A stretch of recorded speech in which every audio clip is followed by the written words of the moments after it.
ನಮಸ್ತೆ. ನಾನು ಪೇಪರಲ್ಲಿ ಅಡ್ವರ್ಟೈಸ್ಮೆಂಟ್ ನೋಡಿದೆ, ರಾಜ್ಯದಲ್ಲಿ ಗ್ರೀನ್ ಸಿಟಿದು.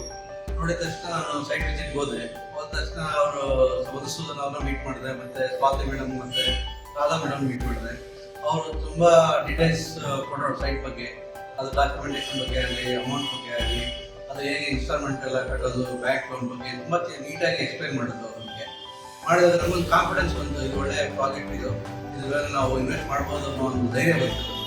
ಅದಾದ ನಂತರ ನೆಕ್ಸ್ಟ್ ಆಫೀಸಲ್ಲಿ ಕಾಂಟ್ಯಾಕ್ಟ್ ಮಾಡಿದಾಗ ಡಾಕ್ಯುಮೆಂಟೇಶನ್ ಬಗ್ಗೆ ಆಗಲಿ, ಯಾವುದೇ ಒಂದು ಸ್ಮಾಲ್ ಮೈನ್ಯೂಟ್ ಡಾಕ್ಯುಮೆಂಟ್ಸ್ ಕೇಳಿದ್ರು ಕೂಡ ಅವ್ರು ಯಾವುದೇ ಒಂದು ತೊಂದರೆ ಕೊಡದೆ ನಮಗೆ ಎಲ್ಲ ಡಾಕ್ಯುಮೆಂಟ್ಸ್ ನಮಗೆ ಫರ್ನಿಷ್ ಮಾಡಿದ್ರು. ಅವರು ಮಾಡಿದ್ಮೇಲೆ ಅದೆಲ್ಲ ನೋಡ್ಕೊಂಡು ನಾವು ಇವರು ನಮ್ಮ ಲೀಗಲ್ ಅಡ್ವೈಸರ್ ಹತ್ರ ಎಲ್ಲ ಕ್ಲಿಯರ್ ಮಾಡಿಕೊಂಡು then we got approval, then we gone for registration. So ತುಂಬ ಕೋಆಪರೇಟಿವ್ ಆಗಿ ನಮಗೆ ಎಲ್ಲ ಡಾಕ್ಯುಮೆಂಟ್ಸ್ ಕೊಟ್ಟು ಬ್ಯಾಂಕ್ ಲೋನ್ಗೂ ತುಂಬ ಹೆಲ್ಪ್ ಮಾಡಿದ್ರು. ಹಾಗಾಗಿ ನಮಗೆ ತುಂಬ ಈ ಪ್ರಾಜೆಕ್ಟ್ ಬಗ್ಗೆ ನಾನು ತಗೊಂಡಿದ್ದು ನಮ್ಗೆ ತುಂಬ ಖುಷಿ ಆಯಿತು ಅಂತ ಹೇಳ್ಬಿಟ್ಟು.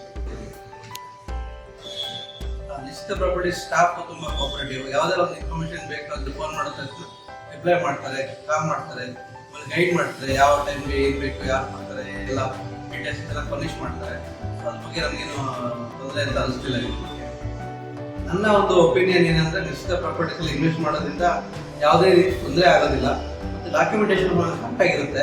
ಅದಕ್ಕೇನು ನಿಮಗೆ ಡೌಟ್ ಇದ್ದರೂ ಅದನ್ನು ಕ್ಲಾರಿಫೈ ಮಾಡಿ ಅವ್ರು ನಿಮಗೆ ಕನ್ವಿನ್ಸ್ ಮಾಡಿದ ಮೇಲೆ ನಿಮಗೆ ಅವರು ಸೈಟ್ ತೊಗೊಳಕ್ಕೆ ಫೋರ್ಸ್ ಮಾಡ್ತಾರೆ. ಅಲ್ಲಿ ಅವರು ಫೋರ್ಸ್ ಮಾಡೋದೇ ಇಲ್ಲ ಸೈಟ್ ತೊಗೊಳ್ಳಿ ಅಂತಲೇ. ಅವ್ರ ಡಾಕ್ಯುಮೆಂಟ್ಸ್ ನಿಮ್ಗೆ ಓಕೆ ಆದರೆ ಮಾತ್ರ ಬನ್ನಿ ಅಂತಲೇ ಹೇಳ್ತಾರೆ ಫಸ್ಟ್. ಸೊ ಅದರಿಂದ ನಮಗೆ ತುಂಬ ಖುಷಿ ಆಗುತ್ತೆ.